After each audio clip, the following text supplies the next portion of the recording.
الحمدللہ والصلاة والسلام علی رسول اللہ اما بعد۔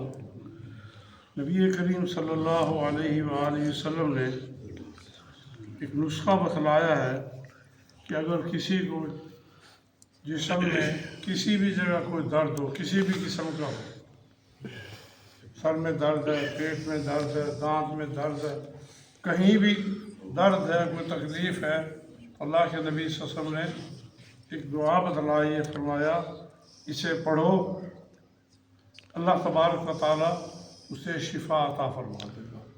شرط یہ ہے کہ وہ کامل یقین کے ساتھ پڑھے، تجربے کے لیے نہ پڑھے، پڑھ کے دیکھ لو شاید ٹھیک ہو جاؤ۔ اللہ تبارک و تعالیٰ کی ذات پر یقین رکھے، کیونکہ یہ بات اللہ کے نبی نے بتلائی اور رسول اللہ صلی اللہ علیہ وسلم کو اللہ تبارک و تعالیٰ نے وحی کے ذریعے بتلائی ہے۔ چھوٹی سی دعا ہے، آپ نے فرمایا جہاں بھی درد ہے وہاں اپنے ہاتھ کو رکھ لو، سر پہ ہے تو سر پہ رکھ لو، کان میں ہے کان پہ رکھ لو، دانت میں دانت والی جگہ پہ ہاتھ رکھ لو، پیٹ میں کہیں بھی درد ہے، پاؤں میں ہے تو اس ہاتھ کو اپنے کو درد والی جگہ پہ رکھ کر 3 مرتبہ کہو بسم اللہ بسم اللہ بسم اللہ، 3 مرتبہ۔ اس کے بعد وہ ہاتھ ادھر ہی رہے، پھر کہو اعوذ بعزت اللہ و قدرتہ من شر ما اجد و احاذر۔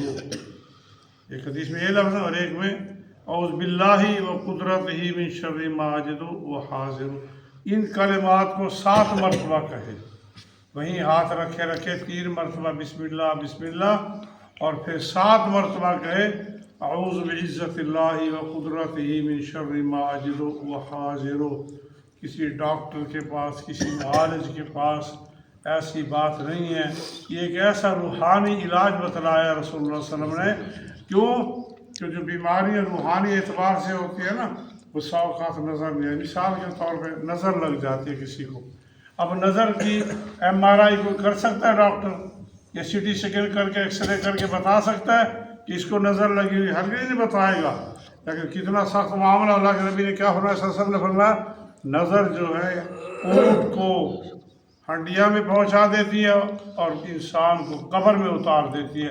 اتنا خطرناک معاملہ ہے نظر کا، اور اس کے لیے اللہ کے نبی نے دعائیں بتلائی ہیں کہ تم یہ پڑھ لو تو ٹھیک ہو جاؤ گے۔ میڈیکل کتنی بھی سائنس ترقی کر لے، نظر کا ایکسرا نہیں کر سکتے، لیکن رسول اللہ صلی اللہ علیہ وسلم نے اس کا بھی علاج بتلا دیا۔ اب ایسے ہی یہ تکلیف ہے انسان کو، کہیں بھی درد ہے، درد رات کو ہو سکتا ہے، داڑھ میں درد ہو گیا، کان میں، رات کا وقت ہے، چھوٹا بچہ، آپ اس کے درد والی جگہ پہ رکھیں، آپ خود پڑھ کے اس کے اوپر پھونک دو، یہ اپنے اوپر درد ہے تو وہ خود پڑھ کے پھونک لے اپنے اوپر۔ مگر ہماری بدقسمتی کیا ہے، ہم کہتے ہیں ڈاکٹر نے جو دوائیں دی ہیں ان سے ہی ٹھیک ہوں گا۔ اللہ تبارک و تعالیٰ کے نبی کی بات پر ہمارا ویسے ایمان اور یقین نہیں ہے جیسے ہونا چاہیے، اس لیے تجربے کے طور پہ نہ پڑھے۔ ایک اور بھی دعا اللہ کے نبی نے سکھلائی، وہ بھی بڑی بہترین ہے۔ بندہ کہیں بھی ہے، جنگل میں ہے، کسی بھی جگہ ہے، کوئی علاج نہیں ہے، کسی چیز نے کاٹ لیا، سانپ نے کاٹ لیا، بچھو نے کاٹ لیا، کوئی درد ہے، اللہ کے نبی نے فرمایا اپنی انگلی پہ تھوڑا سا تھوک لگاؤ، پھر اس انگلی کو مٹی پہ لگاؤ، زمین پہ، کہیں بھی، گھر پہ یا کہیں بھی ہے، اور اس جگہ پہ رکھ کے 3 مرتبہ پڑھو دعا ہے بسم اللہ بسم اللہ الذی لا یضر، وہ دعا ہے اللہ کے نبی بسی تربت ارضنا بریقت بعضنا یشفا به سقیمنا باذن ربنا۔ 4 باتیں پڑھیں۔ بسم اللہ تربت ارضنا، اللہ کے نام کے ساتھ، ہماری زمین کی مٹی کے ساتھ، بریقت بعضنا، ہمارے ہی تھوک کے ساتھ، یشفا سقیمنا، ہمارے بیمار کو شفا دی جائے گی، کیسے؟ باذن ربنا، اللہ کے حکم سے۔ بڑی بہترین دعائیں ہیں، اللہ کے نبی نے سکھلائی ہیں۔ اگر بندہ ان کو یاد کر لے، بجائے میڈیکل اسٹور پہ بھاگنے کے، وہ بھی کرانا سنت ہے، اسے بھی شریعت نہیں روکتے، لیکن ان دعاؤں میں بڑی تاثیر رکھی ہے۔ کوشش کریں اور بسم اللہ 3 مرتبہ اور 7 مرتبہ اعوذ بعزت اللہ و قدرتہ من شر ما اجد و احاذر، یہ 7 مرتبہ درد والی جگہ پہ دم کر لے۔ انشاءاللہ تعالیٰ یقین کے ساتھ جب پڑھے گا تو اللہ تبارک و تعالیٰ اسے درد سے نجات عطا فرما دے گا۔ اللہ تعالیٰ ہمیں عمل کی توفیق عطا فرمائے۔